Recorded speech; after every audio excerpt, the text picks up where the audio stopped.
Bismillahirrahmanirrahim. Assalamualaikum warahmatullahi wabarakatuh. Waalaikumsalam warahmatullahi wabarakatuh. Alhamdulillahi rabbil alamin. Wa bihi nasta'inu ala umuri dunya waddin. Wassalatu wassalamu ala asyrafil anbiya'i wal mursalin wa ala alihi wa sahbihi wa man tabi'ahum bi ihsanin ila yaumiddin. Asyhadu an la ilaha illallah wahdahu la syarika lahu al-malikul haqqul mubin wa asyhadu anna Muhammadan abduhu wa rasuluh shadiqul wa'dil amin. Amma ba'du. Akhwati rahimakumullah. Pada kesempatan kita kali ini kita akan melanjutkan kajian kita, masuk pada fasal baru wal muharramatu, ya. Faslun wal muharramatu bin nassi arba'an asyrata. Fasal ini menjelaskan terkait mahram. Mahram itu adalah orang yang haram dinikahi. Al-muharramat, al-muharramatu wanita yang haram dinikahi bin nassi dengan nas ayat Al-Quran dan juga hadis Nabi. Arba'a asyrata, ada 14 orang. Ini jika melihat laki-laki pada perempuan, posisi laki-laki pada perempuan, maka perempuannya ada 14 orang. Ini yang akan diharamkan untuk dinikahi. Kalau perempuan bagaimana? Maka sebaliknya. Ay bin nasil Qur'ani, yaitu dengan nas Al-Quran min surat An-Nisa 22 sampai 23, wasalati mujza'atan fi mawadhi'aha, dan akan datang nanti penjelasannya pada babnya. Sab'un bin nasabi, 7 disebabkan nasab, keturunan. Wahunna, mereka semua adalah al-ummu, ibu kandung. Wa in alat, dan juga sampai ke atas, nenek, neneknya nenek, terus ke atas. Kalau perempuan berarti bapak, kakek, terus ke atas. Wal bintu, dan anak perempuan. Kalau perempuan maka anak laki-laki. Wa in safalat, terus ke bawah, cucunya terus ke bawah. Wal ukhtu, dan saudari perempuan, itu haram dinikahi. Wal khalatu, dan juga bibi. Bibi itu saudaranya ibu, saudarinya ibu. Wal ammatu, dan bibi tapi saudarinya ayah. Wa bintul akhi, dan anak perempuan saudara laki-laki. Wa bintul ukhti, dan anak perempuan saudari, saudara perempuan. Qala Allah Ta'ala, Allah Subhanahu wa Ta'ala berfirman, hurrimat alaikum, diharamkan atas kalian. Ummahatukum, ibu-ibu kalian, yaitu haram untuk menikahi mereka. Wa banatukum, dan anak perempuan kalian. Wa akhawatukum, dan saudari-saudari kalian. Wa ammatukum, dan bibi-bibi kalian dari jalur ayah. Wa khalatukum, dan bibi dari jalur ibu. Wa banatul akhi, dan ponaan perempuan dari saudara laki-laki. Wa banatul ukhti, dan juga anak perempuan atau ponaan perempuan dari saudari kita yang perempuan. Wathnatani, dan 2 birodha'i, disebabkan persusuan. Pertama, al-ulmur murdi'atu, ibu yang menyusui. Seandainya anaknya ini adalah laki-laki, maka ibunya itu akan menjadi mahram, yaitu mahram dengan persusuan. Wal ukhtu minar radha'i, dan saudari sesusuan. Liqaulihi ta'ala, karena Allah berfirman, wa ummahatukum allati arda'nakum, dan ibu-ibu kalian yang telah menyusui kalian. Wa akhawatukum minar radha'ah, dan saudari perempuan kalian minar radha'ah, yaitu sepersusuan. Itu juga mahram juga, ya, tidak boleh dinikahi. Wa arba'un bil musaharati, dan ada 4 bil musaharati, disebabkan musaharah. Yang musaharah itu sebab adanya perkawinan. Yang pertama, ummuz zaujati, ibunya istri. Jadi saya punya istri, nah ibunya itu yang disebut mertua perempuan, yaitu mahram selamanya. Seandainya nanti saya menceraikan istri misalnya, maka si ibu ini tetap menjadi mertua saya, tidak akan pernah berubah. Ini selamanya, mahram ta'bid namanya. Kemudian warrabibatu idza dakhala bil ummi, warrabibatu dan anak tiri. Jadi menikah dengan seorang perempuan, dia sudah janda anak satu, anaknya perempuan. Nah itu akan menjadi mahram juga bagi calon ayahnya ini. Tapi syaratnya idza dakhala bil ummi, ketika sudah berkumpul dengan ibunya, ketika sudah melakukan hubungan badan. Seumpama menikah dengan janda anak satu, dapat sehari belum lagi dikumpuli, kemudian langsung diceraikan, maka bagaimana menikahi si anak si perempuan ini? Maka boleh, hukumnya boleh. Tapi seumpama menikahi wanita janda anak satu, kemudian sudah terjadi hubungan badan, lalu kemudian dipisah, yaitu cerai, maka si anak tiri ini selamanya akan mahram. Selamanya akan mahram. Walaupun si mantan istrinya sudah menikah dengan lelaki lain, maka si anak ini tetap akan menjadi mahram alias haram untuk dinikahi. Kemudian wazaujatul abi, istrinya ayah. Misalkan saya punya ayah, kemudian menikah dengan perempuan di mana perempuan ini bukan ibu saya, maka dia juga menjadi mahram juga nantinya, tidak boleh dinikahi. Wazaujatul ibni, dan istrinya anak laki-laki, yaitu yang disebut dengan menantu. Nah, jadi misalkan nanti anak saya kan laki-laki, itu nanti menikah, ya kan, itu kan istrinya anak laki-laki saya, maka itu adalah menantu dan itu mahram untuk selamanya. Thabatat hurmatu zaujatil abi, telah tetap keharaman istrinya ayah biqaulihi ta'ala, dengan firman Allah Subhanahu wa ta'ala, wala tankihu ma nakaha aba'ukum minan nisa'i, janganlah kalian menikahi perempuan yang telah dinikahi oleh ayah-ayah kalian. Wa thabatat hurmatu ghairiha, dan telah tetap keharaman selain istrinya ayah itu biqaulihi ta'ala, dengan sebab firman Allah Subhanahu wa ta'ala, wa ummahatu nisaikum, dan wa ummahatu nisaikum, dan mertua perempuan yaitu ibu dari istri kalian, warabaibikum, dan juga anak perempuan dari istri, allati fi hujurikum, yang berada dalam perlindungan kalian, min nisaikum, yaitu dari istri-istri kalian. Menikah dengan perempuan yang punya anak perempuan, allati dakhaltum bihinna, di mana kalian telah berhubungan badan dengan si ibunya itu. Fa in lam takunu, si perempuan yang punya anak perempuan itu maksudnya. Fa in lam takunu dakhaltum bihinna, apabila kalian belum berhubungan badan dengan mereka, yaitu perempuan yang punya anak perempuan, kemudian diceraikan, fala junaha alaikum, maka tidak ada dosa atas kalian seumpamanya ingin menikahi si anak dari perempuan tadi, dinikahi tapi belum sempat dikumpuli, kemudian langsung dicerai. Wa halailu abaikum abnaikum, dan istri-istri anak laki-laki kalian, alladzina min aslabikum, yaitu anak laki-laki yang dari tulang sulbi kalian, maksudnya anaknya memang anak aslinya.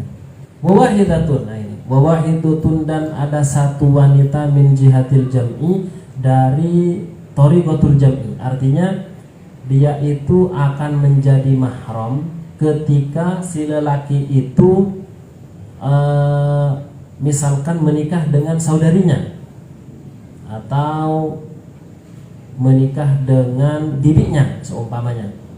Kemudian si bibi itu punya ponaan ya, maka si ponaan itu tidak boleh dinikahi nantinya. Wahia ukhtuz zaujati, yaitu saudarinya istri. Jadi istri punya saudari perempuan, nah, itu tidak boleh dinikahi selama istrinya itu masih ada. Namun apabila istrinya itu telah meninggal dunia ataupun sudah dicerai, ya kan, maka kemudian nanti boleh seandainya menikahi dari si saudarinya ini. Liqaulihi ta'ala, karena firman Allah Subhanahu wa taala, wa antajma'u bainal ukhtaini illa ma qad salaf. Dan diharamkan pula untuk mengumpulkan antara dua saudari, itu juga haram, illa ma qad salafa, kecuali yang telah lalu. Jadi syariat sebelum Rasulullah itu ada sebagian yang memperbolehkan menikahi perempuan sekaligus dengan saudarinya atau perempuan sekaligus dengan bibinya. Seperti misalkan siapa? Nabi Ishak. Nah, Nabi Ishak itu salah satu istrinya itu dua bersaudari, kakak adik menjadi istrinya dua-duanya. Nah, sekarang itu tidak boleh, hukumnya haram. Kemudian wala yujma'u bainal mar'ati wa ammatiha, dan juga tidak boleh dikumpulkan bainal mar'ati, antara seorang wanita, wa ammatiha, dan juga bibinya. Si istri punya bibi, kebetulan dia janda seumpamanya, dinikahi juga, nah itu nggak boleh. Atau misalkan dia menikah dengan perempuan, si perempuan ini punya ponaan, kan betul, maka si ponaan ini walaupun seumpamanya mau jadi istri keduanya seumpamanya, maka tetap tidak boleh, karena bibi dan juga ponaan itu tidak boleh bersama sekaligus, perempuan dengan bibinya. Wala bainal mar'ati wa khalatiha, sama bibi juga, wanita dan bibinya, cuman kalau ammah dari pihak ayah dan khalah dari pihak ibu. Rawa al-Bukhari wa Muslimun an Abi Hurairah anna Rasulullah sallallahu alaihi wasallam qala la yajma'u bainal mar'ati wa ammatiha wala bainal mar'ati wa khalatiha. Tidak boleh dikumpulkan antara seorang wanita dan bibinya dari jalur ayah dan seorang wanita dengan bibiknya dari jalur ibu. Wa yahrumu minar radha'i ma yahrumu minan nasabi, dan haram juga, yaitu haram untuk dinikahi sehingga kemudian seandainya setuhan nanti bukunya tidak batal. Minar radha'i disebabkan radha', ma yahrumu minan nasabi, seperti apa yang diharamkan binan nasabi dari hubungan nasab. Jadi hukumnya sama. Rawa al-Bukhari wa Muslimun an Aisyah radhiyallahu taala anha qala Rasulullah sallallahu alaihi wasallam inna ar-radha'ata tuharrimu ma yahrumu minal wiladati. Sesungguhnya ar-radha'ah, persusuan itu, tuharrimu itu mengharamkan, ma yahrumu minal wiladati, apa yang haram disebabkan melahirkan. Jadi posisinya ibu susuan itu layaknya ibu kandung karena sudah menyusuinya. Kemudian misalkan saudari sesusuan itu layaknya saudari kandung, jadi sama. Wa turaddu, baik, ini pembahasan terkait masalah mahram. Sekarang kita akan bahas terkait masalah fasakh. Fasakh itu adalah membatalkan pernikahan disebabkan ada aib. Misal nih, nikah dengan seseorang, saya menikah dengan seorang wanita, kok ternyata ada aib ini, maka bisa dibatalkan. Pembatalannya tetap harus diangkat kepada hakim. Kalau di sini pengadilan agama, jadi harus diangkat ke sana, nanti diputuskan bahwa pernikahannya batal. Bukan cerai lagi, batal. Beda, ini hukumnya adalah fasakh.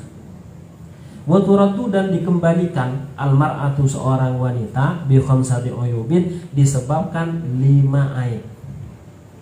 Jadi ada wanita dinikahi, kok ternyata terdapat aib ini, maka dia boleh dikembalikan pada keluarganya alias langsung batal pernikahannya. Pertama, bil jununi, disebabkan gila. Pas mungkin saat ta'aruf, proses khitbah dan yang lainnya, bahkan sampai akad nikah, terlihat waras gitu kan ya. Setelah malam pertama menunjukkan sifat aslinya, yaitu kegilaannya. Entah gilanya wallahu a'lam apa karena saking senengnya sudah dipersunting oleh seseorang, nggak tahu. Cuman yang jelas di situ loh, kok seperti ini padahal kemarin biasa saja gitu kan. Ini kok menunjukkan sifat kegilaan. Beda kan, orang yang istilahnya tergila-gila dengan gila beneran kan berbeda ya. Berbeda. Nah, ini menunjukkan hal itu, maka ini difasakh. Boleh ya maksudnya. Jadi sang suami boleh memfasakh, yaitu dibatalkan pernikahannya itu. Laporkan pada hakim, nanti hakim memutuskan bahwa pernikahannya batal. Yang kedua, wal judam. Judam itu adalah penyakit lepra. Lepra itu adalah satu penyakit yang awalnya itu biasanya di ujung-ujung tangan, kaki, telinga, hidung itu awalnya hitam, terus kemudian membusuk, lalu kemudian jatuh satu persatu, protol.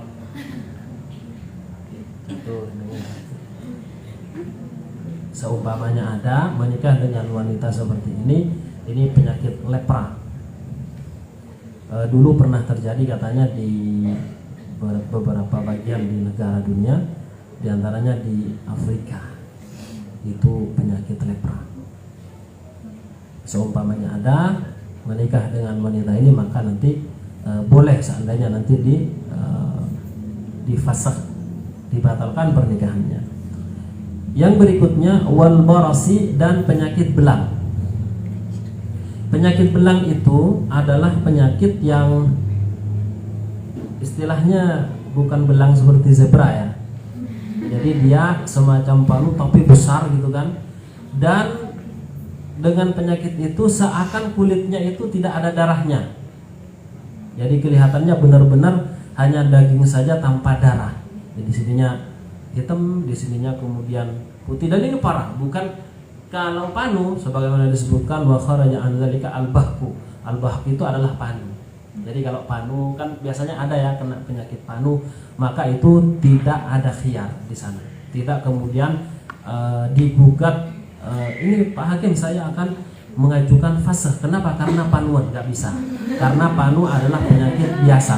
Kalau penyakitnya belang seperti yang ada ini, maka itu boleh. Bahkan merupakan utama seandainya sang suami ini akan membatalkan nikahnya. Itu baras. Tidak ada ya di Indonesia, sepengetahuan kami tidak ada. Ada tapi sedikit sekali, hampir tidak ada. Apalagi penyakit yang lepra, tidak ada. Kemudian yang berikutnya warrataki. Nah ini warrataki secara pengertian, maaf ya, perempuan yang kemaluannya itu tertutup oleh daging. Jadi istilahnya tersumbat.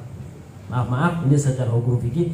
Sehingga ya boleh diajukan banding, Pak Hakim, ini istri saya mengalami ar-ratsak. Sehingga apa? Fasakh. Baik, langsung si hakim memutuskan. Selama memang terbukti apa yang dituduhkan oleh sang suami. Kemudian yang kedua wal qarani. Qarani sama kemaluan wanita yang tertutup disebabkan tulang. Jadi misalkan ada tulang lebih sehingga menutupi, sehingga tidak bisa melakukan hubungan, maka ini juga bisa diangkat kepada hakim, dan hakim nanti memutuskan bahwa pernikahan Anda adalah fasakh. Al-muradu birraddi, yang dimaksud dengan arad yaitu mengembalikan, annahu yathbutu lizauji, bahwasanya telah tetap bagi seorang suami, boleh bagi seorang suami menetapkan apa? Khiyaru faskhi aqdin nikah, yaitu dia boleh memilih membatalkan akad nikah, wala mahra alaihi hina idzin, dan bahkan tidak wajib membayar mahar. Misalkan maharnya berapa? Sudah disiapkan, ternyata kok terjadi ini, kok gila, kok lepra, kok terjadi belang dan dua penyakit tadi, maka yang mahar tadi dijadikan bisa diambil lagi dan tidak usah diberikan. Boleh ya hukumnya. Jadi di sini hukumnya boleh. Wal judamu, di sini dijelaskan judam sebagaimana tadi penjelasannya. Nah, lanjut. Sekarang tadi perempuan ya, sekarang laki-laki. Wa yuraddu, dan dikembalikan pula, artinya si perempuan mempunyai hak untuk fasakh gitu. Pak Hakim, ini suami saya ini mengalami salah satu dari penyakit yang 5 ini. Maka bagaimana? Hakim memutuskan berarti pernikahan Anda fasakh atau batal. Bi khamsati uyubin, disebabkan 5 aib juga. Yang pertama sama bil jununi, dia gila gitu kan, nggak mampu bayar mahar misalkan, terus kemudian gila atau dan yang lainnya menunjukkan kegilaannya. Wal judam sama, wal baras sama, wal jabbu. Nah ini wal jabbu itu maaf penis seorang laki-laki kepalanya itu terpotong. Maka bagaimana? Ya jelas ini boleh untuk diangkat kepada sang hakim, lalu hakim nanti akan memutuskan pernikahan Anda fasakh. Nah, kemudian wal unnah itu impoten, itu tidak hidup istilahnya. Maka bagaimana? Juga berhak si wanita mengajukan banding kepada sang hakim, lalu hakim nanti akan memutuskan. Namun kembali lagi, terbukti atau tidak. Karena kalau dalam masalah impoten ini nanti diupayakan dulu, beli jamu, kemudian beli madu dan yang lainnya. Barangkali dengan ikhtiar itu akan terjadi istilahnya mukjizat gitu kan, bisa jadi. Sehingga nanti fasakhnya itu nanti tidak akan terjadi. Al-jabbu yang dimaksud jabbu adalah qat'ud dzakari, dzakarnya terpotong. Wal unnatu adalah adamul qudrati 'alal wad'i, tidak ada kemampuan untuk melakukan hubungan badan, li adami intisyarid dzakari, karena tidak hidup istilahnya. Wa thabata khiyarur raddi, dan tetap khiyar untuk fasakh ini li zaujati, bagi seorang istri, kiasan ala thubutihi lizauj, karena dikiaskan pada tetapnya hal ini pada suami. Kalau suami boleh kemudian mengajukan banding fasakh, lalu si istri ya juga punya hak untuk kemudian mengajukan hal ini. Kenapa? Karena ini demi kenyamanan bersama. Antara suami benar-benar mendapatkan haknya, istri juga mendapatkan haknya. Makanya Islam ya dalam hal ini yang mungkin apa sih masalah hal ini kan tabu istilahnya, tetap Islam itu mengaturnya. Jadi benar-benar sangat sempurna, sangat komprehensif pembahasan yang ada di dalam Islam. Walakinnal anina, hanya saja al anina, yaitu laki-laki yang impoten, yu'ajjalu itu diberi tempo sanatan selama setahun. Jadi dikasih tempo dulu setahun khusus bagi yang mengalami anin. Karena banyak ceritanya hal-hal seperti ini. Awalnya ya subhanallah, ini ujian dari Allah Subhanahu wa taala, dia mengalami hal ini, impoten. Ternyata kemudian dia, makanya kemarin ada yang ceritakan salah seorang ustadz malah itu enggak hidup, menikah dengan seorang wanita. Dia bingung. Ya jelaslah. Kemudian dia berusaha sebelum kemudian istrinya mengajukan banding gitu. Berusaha ini dan itu sampai kemudian sholatnya nggak pernah putus, puasa, tahajud segala macam. Dan alhasil suatu hari setelah beberapa masa kemudian Allah memberikan istilahnya anugerah kepada orang tersebut. Nah,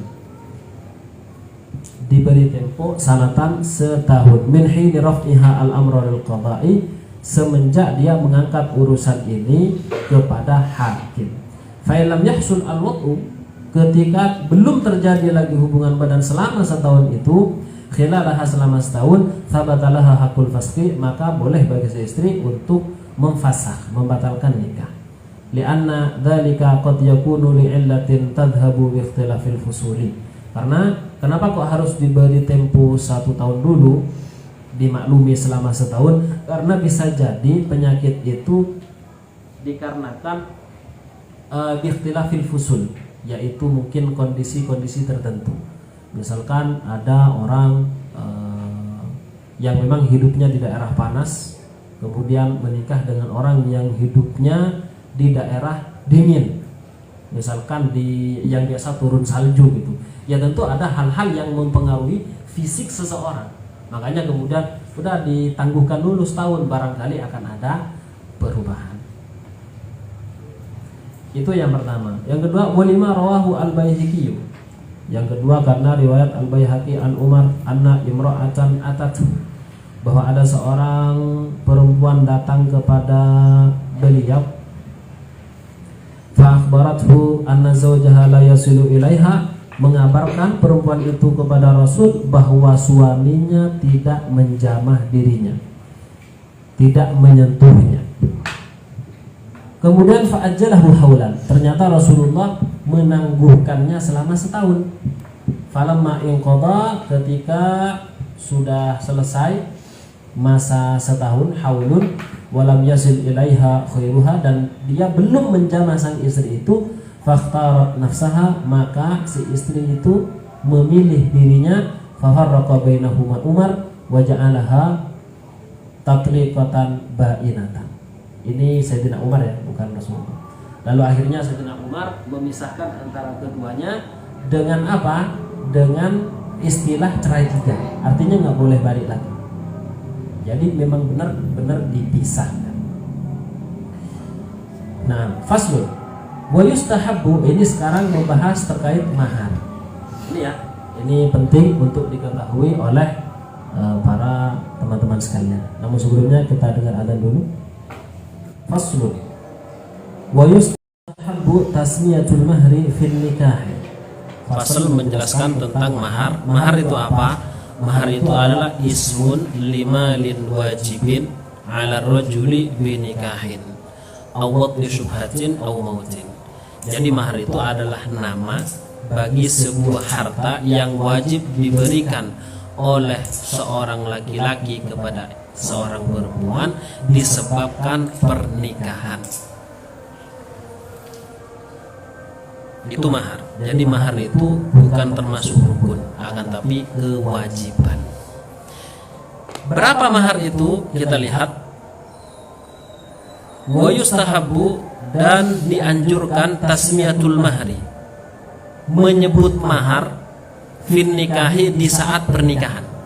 Jadi sebagaimana beredar di antara kita ya, saya nikahkan anak saya bernama Fulana binti Fulan dengan engkau dengan mas kawin sekian-sekian, itu disebutkan, maka itu hukumnya sunnah.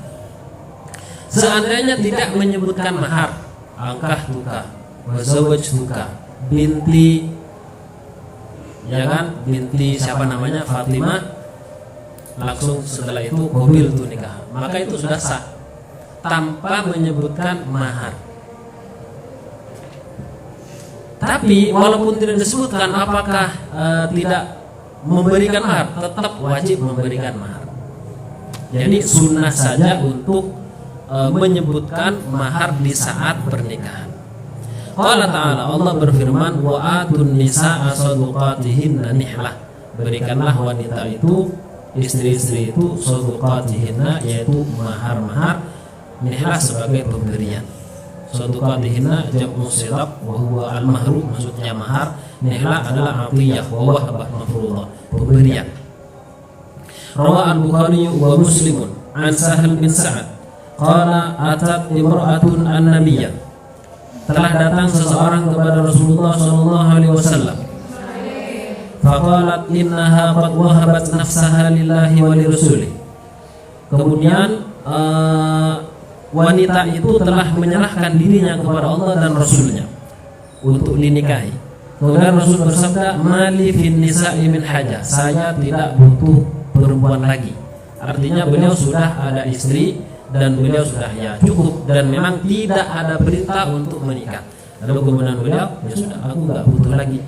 Lalu kemudian ada sahabat mengatakan, zawijniha, nikahkan kepada saya saja wahai Nabi. Qala a'tiha thawban, berilah kepadanya sebuah baju. Nah, ini sebagai maharnya. Qala la ajidu, aku tidak menemukan. Dia tidak mempunyai baju yang bisa diberikan. Qala a'tiha walau khataman min hadidin, berilah walaupun cincin yang terbuat dari besi. Nah, ini menunjukkan bahwa mahar yang memang benda gitu. Pertama Rasulullah, baju ya kalau ada, nggak ada Rasulullah, sudah cincin. Orang itu masih nyari, kemudian fa'atallahu, orang itu beralasan tidak menemukan kepada Rasulullah sallallahu alaihi wasallam. Faqala ma ma'aka minal Qur'an? Kamu punya hafalan berapa ayat dari Al-Qur'an? Qala kada wa kada. Ayat ini dan itu. Lalu akhirnya kemudian Rasulullah bersabda, faqad zawwajtukaha bima ma'aka minal Qur'an. Sungguh aku telah mengawinkan engkau kepada si perempuan ini bima ma'aka dengan apa yang ada pada dirimu minal Qur'an, berupa Al-Qur'an. Jadi Al-Qur'an ini untuk kemudian dijadikan sebagai mahar, hafalan yang kemudian bisa dijadikan sebagai mahar itu adalah alternatif terakhir. Jadi jangan kemudian dari awal maharnya minta surat Ar-Rahman. Karena kenapa? Hafalan Al-Qur'an itu tidak kemudian bisa dimanfaatkan oleh istri dengan cara transfer. Misalkan saya hafal 10 juz, ya sudah itu sebagai mahar, transfer ke saya. Seumpamanya itu memang bisa dan terasa seumpamanya, ya bisa. Tapi kan faktanya tidak ada. Jadi suami hafal 10 kemudian istrinya nggak hafal, baik hafalan saya akan transfer kepada engkau. Itu tidak bisa. Karena bukan memory card ini kan, tidak bisa. Tapi kalau manfaat atau jasa yang dijadikan sebagai mahar itu boleh. Nanti akan ada pembahasannya. Nah, fa illam yusamma sahal akdu. Apabila tidak disebutkan maharnya di saat akad nikah, ya tetap sah. Pernikahannya tetaplah sah. Liqaulihi ta'ala la junaha alaikum. Tidak ada dosa atas kalian untuk membayar mahar. In talaqtumun nisaa, jika kalian menceraikan istri kalian malam tamassuhunna, sebelum kalian menyentuh mereka, yaitu sebelum berhubungan badan dengan mereka, au tafridu lahunna fariidha, atau kalian belum menentukan maharnya, maka nanti ya enggak usah. Misalkan menikah kemudian tidak disentuh sama sekali kemudian dicerai, enggak ada mahar. Nah, la junaha maksudnya la haraja, tidak dosa. Tafridu lahunna fariidha, artinya apa? Tu'ayyinu lahunna mahran, menentukan mahar. Faqad dallat ala anna nikaha yan'aqidu walau lam yusamma lil mar'ati mahrun muayyanun. Dan sungguh telah menunjukkan ayat ini bahwa pernikahan itu akan sah walaupun tidak disebutkan untuk seorang wanita mahrun muayyanun, mahar tertentu. Bahkan seumpamanya ada seorang wanita ingin menikah ya, lalu bilang kepada walinya, nikahkan saya tanpa mahar. Bagaimana? Sah. Tapi si suami itu wajib tetap memberikan.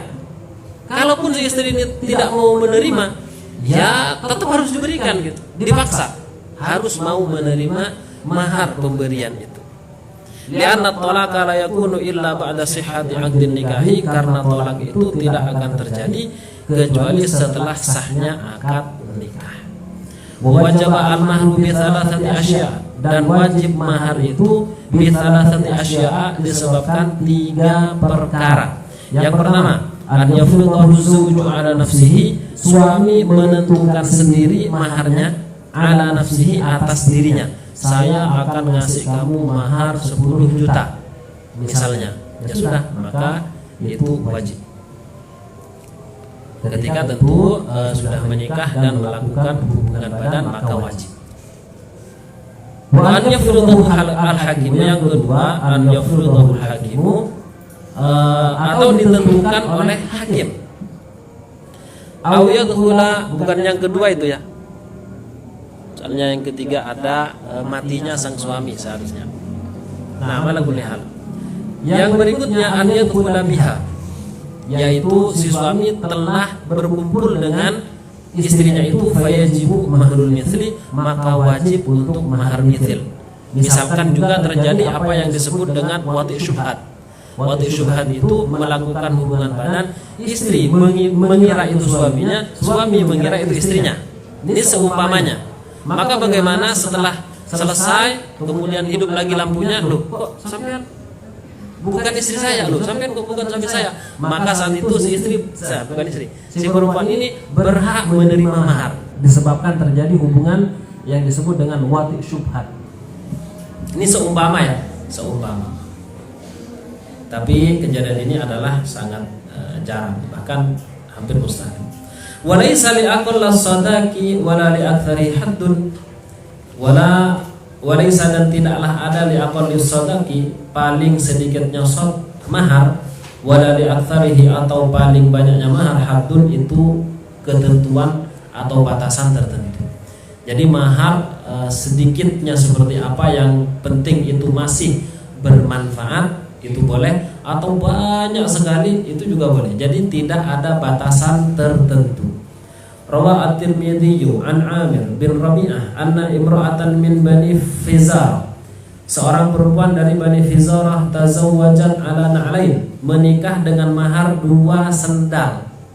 Jadi 2 sendal maharnya, dengan mahar 2 sandal salum sepasang.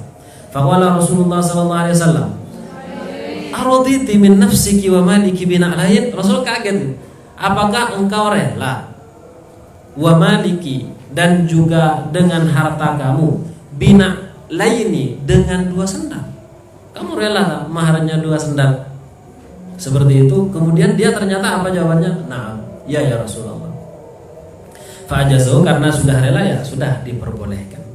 Wa qala ta'ala, Allah berfirman, wa ataitum ihdahunna qintara, dan kalian memberikan istri-istri kalian itu qintara, harta yang banyak dalam masalah mahar. Ai wal qintar al-malul katsir, yaitu maksudnya qintar adalah harta yang banyak. Fadalla ala annahu la hadda lil mahri fil katsra, maka dengan beberapa dalil ini bahwa tidak ada batasan tertentu bagi mahar lil kathrati, akan banyak atau sedikitnya, jadi nggak ada batasannya. Tapi wa yustahabbu, dan dianjurkan, an la yaqilla, hendaknya tidak kurang mahar itu an asyrati darahima, yaitu tidak kurang dari 10 dirham. 10 dirham ini berapa? 1 dirham itu adalah 65.339 rupiah. Kalau kita, ini menurut sebagian perhitungan sekarang, karena bisa jadi dirham itu bisa 70.000 atau 80, tergantung. Cuman yang saya lihat kemarin itu ada dengan harga 1 dirham kalau dikurskan ke rupiah 63.339. Berarti kalau 10 dirham adalah sekitar 653.390 ribu rupiah. Nah, 653.390 rupiah itu 10 dirham. Kalau biasanya teman-teman yang ada di Malang berapa maharnya? Biasanya pernah dengar nggak maharnya berapa gitu? Ya kan, ya sekitar itulah. Ini tidak boleh kurang, tidak boleh kurang dari ini. Maksudnya anjurannya tidak boleh kurang. Kenapa? Karena khurujan min khilafi man aujabahu, karena ada yang mewajibkan. Siapa? Wahum al-Hanafiyatu, yaitu para ulama Hanafiyah yang mengikuti Imam Abu Hanifah. Itu wajib minimal adalah 10 dirham. Wa an la yazida an khamsati mi'ati dirhamin, dan hendaknya juga tidak lebih dari 500 dirham. Jadi tidak lebih dari 500 dirham. Berapa kalau 500 dirham? Kalau 1 dirhamnya adalah 63.339, sekitar 32.669.500 rupiah. Tidak boleh lebih dari ini, anjurannya, sunnahnya begitu. Nah, banyak nggak itu 32 juta? Oh, banyak itu. Li'annahu alwaridu fi mahri banatihi zaujatihi sallallahu alaihi wasallam. Karena jumlah 500 dirham itulah yang ada keterangannya di dalam mahar anak-anak Rasulullah, putri-putri Rasulullah. Mulai dari Ruqayyah, Ummu Kulthum, Zainab, Fatimah, itu maharnya kira-kira itu 500 dirham semua. Bahkan maharnya Rasulullah sendiri ya kira-kira 500 dirham. Kalau maharnya Rasulullah Shallallahu Alaihi Wasallam kepada Sayyidah Khadijah itu adalah 20 onta bakroh. Onta bakroh itu adalah onta betina yang masih muda. Kalau harganya sekitar berapa ya? Sekitar 30 juta sampai 50 juta.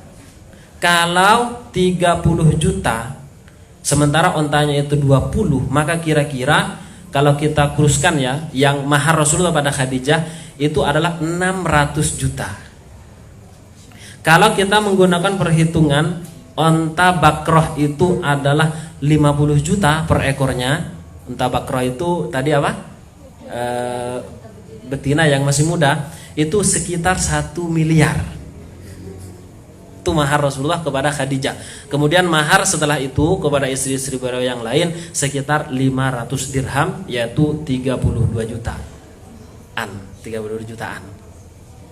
Coba kita lihat pada perbandingan, saya sempat nyari juga kemarin, artis-artis yang ada di Indonesia itu ada yang maharnya cukup besar ya. Pertama, Raisa dengan siapa? Hamish siapa itu? Daud ya. Itu maharnya katanya adalah 500 gram emas yang kalau diuangkan adalah 306 juta. Itu Raisa. Kemudian ada adiknya Syahrini. Adiknya Syahrini namanya Aisyah Rani. Itu 1 miliar. 1 miliar. Ada di sana juga Lesti Kejora. Ya, Lesti Kejora itu maharnya 1 miliar juga. Dan ini ada yang paling besar yaitu Syahrini. Berapa itu? 40 miliar dengan Reino Barak. Nah, nanti bisa dicari ya di Google gitu berita ini apakah benar. Tapi berita yang menyebar dan diberitakan di media adalah 40 miliar. Dari mana itu uang itu? Nah, ini gimana? Hal-hal seperti ini gimana ini? Itu melebihi dari 500 dirham. Lebih dari 32 jutaan. Ya tentu terbilang apa? Terbilang makruh. Walaupun tidak sampai haram. Karena memang tidak ada batas tertentu gitu. Artinya sang suami melakukan hal seperti ini ketika untuk megah-megahan, ketika untuk sombong-sombongan, ya ini jelas tidak boleh. Tapi kalau misalkan demi menghormati seorang wanita, nah itu bagus itu. Nah, makanya si wanita hendaknya mengetahui ini ya, mengetahui hadis-hadis ini.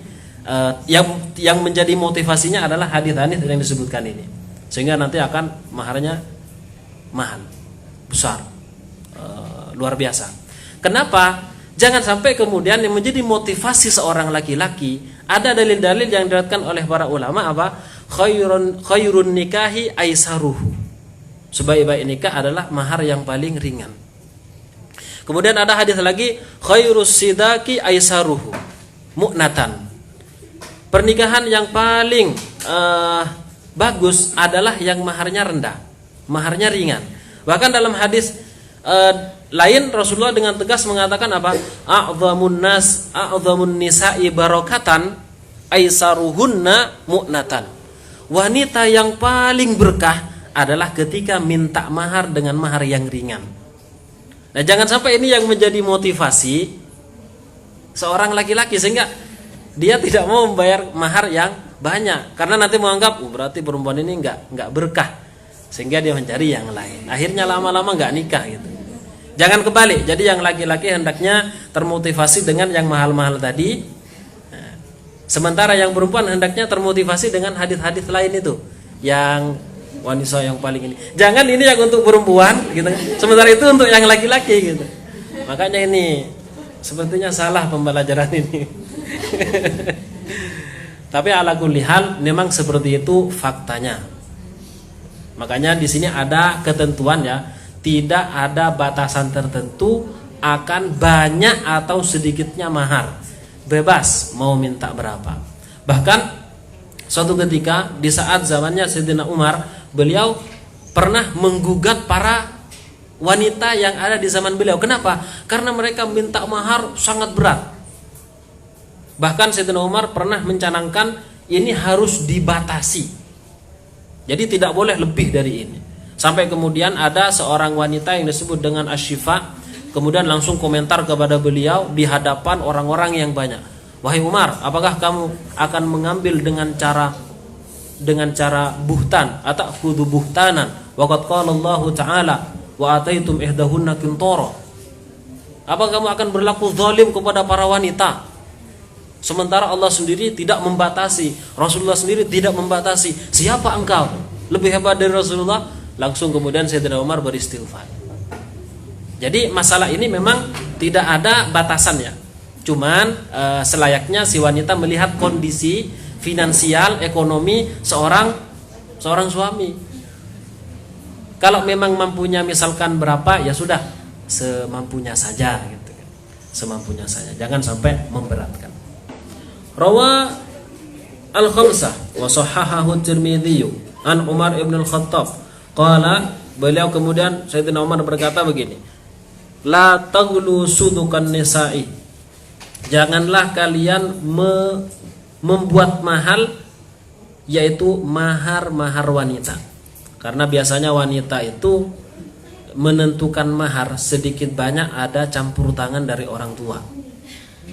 Itu sedikit banyak, bisa bapaknya, bisa ibunya, itu ada mesti bisikan-bisikan, ini maharnya masa segini, kamu ini yang tinggi, yang mahal, kamu itu terhormat, ini segala macam.